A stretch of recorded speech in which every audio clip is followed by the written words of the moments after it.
Okay, guys, let's start with Sam Thomas real quick. Go ahead. Troy Hutchison. So, Sam, take me through the moment of cutting down the net.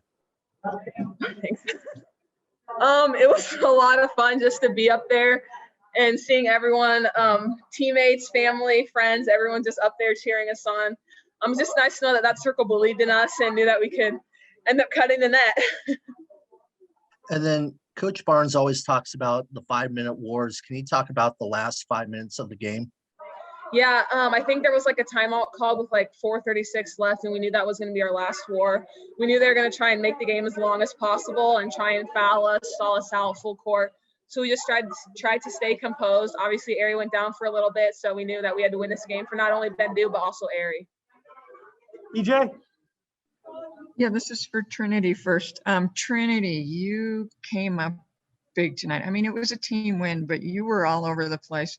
And when Aerie went out, you got that rebound and you were on that it was that passion play. You were on the ground rolling around.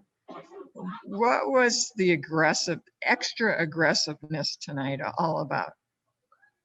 Well, I mean, I just give praise to God, the man up above, for giving me strength and just giving me allowing me to be an extra light for this team, and I just want to do anything to win, And when Aerie went down, she's a warrior, so she got right back up, walked it off. She looked us in our eyes and said she's coming back in the game. So I knew she was okay.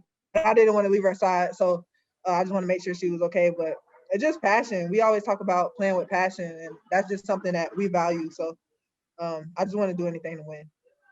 And a follow-up for both of you or either of you, how about the play of Helena tonight? She got those 2 big threes when you really, you needed them. She came through. What can you say about Helena? I mean, Helena has been coming through in this tournament. She's been doing great. She's hitting her threes, which is always helpful for us. And she saved my butt twice on 2 passes that I made in half court. So, hey, grateful to have Helena here. Helena, man, she's amazing. She's an amazing teammate to have. We just want to continue to encourage her to be herself, and that's just her, man. I'm super proud of her. Javier Morales. Hey, Sam, Dia the other day was saying that during that 6-24 season that you had some emotional moments and you talked about actually leaving. When you look back at that now and where you're going to the Final Four to face UConn, what goes to your head about that? Yeah, it's just crazy. I mean, never in a million years would I ever have thought we'd make it to the Final Four. My goal was make it to the tournament at least 1 year that I'm here. And now we made it to the Final Four. I mean, I'm speechless. This is incredible. I'm so proud of my teammates. I mean, we've just done great things for this program. We're making history, and we just come a long way from my freshman year. I don't think the newcomers understand how much this means to the people that have been here from the beginning. But I mean, we're so grateful to have them. And Trinity, some big threes from both of you actually, and Helena. Talk about how you guys, Aerie had her 64 points the last 2 games, but you guys were right there with her. Can you talk about that? Well, we know just coming into the tournament, we have to just be more balanced offensively. And I just credit my teammates for finding me, passing the ball to me, and we just continue to tell each other, keep shooting with confidence, be ready to make big shots. And Aerie always tell us that, be ready. She's going to do what she do, but we just got to be ready at all times. So that's all. Brian? Sam, when you committed to Arizona way back in the day, I mean, why did you believe in Adia and what her vision for the program? I just had moved out to the West Coast, so I was looking for someplace. If I was going to go to school on the West Coast, which I never thought I was going to do, it needed to be like a family atmosphere. And obviously with her and Saba, it already felt like a family immediately. Arizona was just a nice place. As soon as I came on my visit, I knew this was a special place. And then she kept being honest with me, being straight up, saying we're not going to be top 3 team in the Pac-12. And I knew that coming in. So it wasn't like I was blindsided by 6 wins.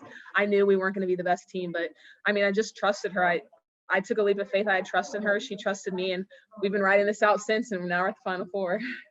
So if she had said to you back then, by your senior year, we're going to be in the Final Four, what would you have thought? I would have said, now you're going to lie to me during my recruiting process. But here we are. We have time for 3 more. Jay Gonzalez.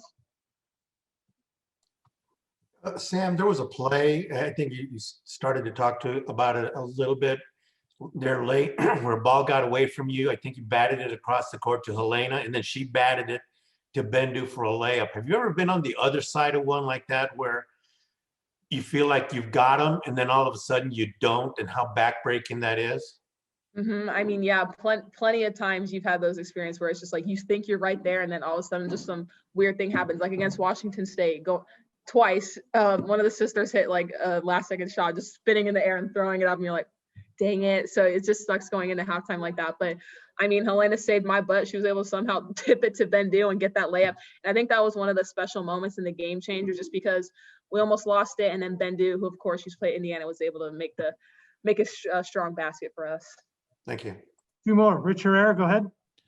Trinity, it's Rich Herrera from Wildcats Radio 1290. It seemed like those last 4 seconds when the clock's ticking down took forever. What was flashing through your mind when you were waiting for that clock to hit 0? I was just ready for the clock to just, just the horn to go off and just to celebrate with my team. So that was just me, the excitement I had and just the emotion. I was just super excited. And I was just looking at the clock. I didn't want to get a turnover, so I was just looking at the clock. I was going to throw the ball up, but I'll save that. Save that. Yeah, you got a couple more. Hey, Sam, was there a moment in the last couple of weeks where you started to allow yourself to dream of the opportunity of cutting down that net and going to the Final Four? Absolutely not. I mean, I think you just take it one game at a time, and then we try not to overlook and see who we're possibly playing next, knowing that we played a tough team against BYU, then we played a tough team against Texas A&M, and it's just one game at a time. When you're in these tournaments, you can't look ahead. So it's just crazy to think like, oh my, now we're actually here. Like now we can sit back and think like, okay, now we're here. We're in the Final Four. Now we only need a couple games to win the whole thing. Last question, PJ Brown. Thank you. Yeah, Sam and Trinity, you had a really great contingent of U of A fans here tonight. What was it like when all of a sudden, they were doing bear down, and then there was that point where there was this huge U of A chant. I think it's when Ari went up for one of those free throw attempts at the end. How did that help you? How did that make you feel that, your fans were right there and right behind you, kind of like Mikhail? I mean, it's great to have that, especially since we haven't had fans basically all year, just to have our fans there and family. I mean, it doesn't matter how many fans are in the stands. When you hear that U of A cheer, it just sounds like it's the loudest thing, and the whole stadium is filled. Okay. Thank you, everybody.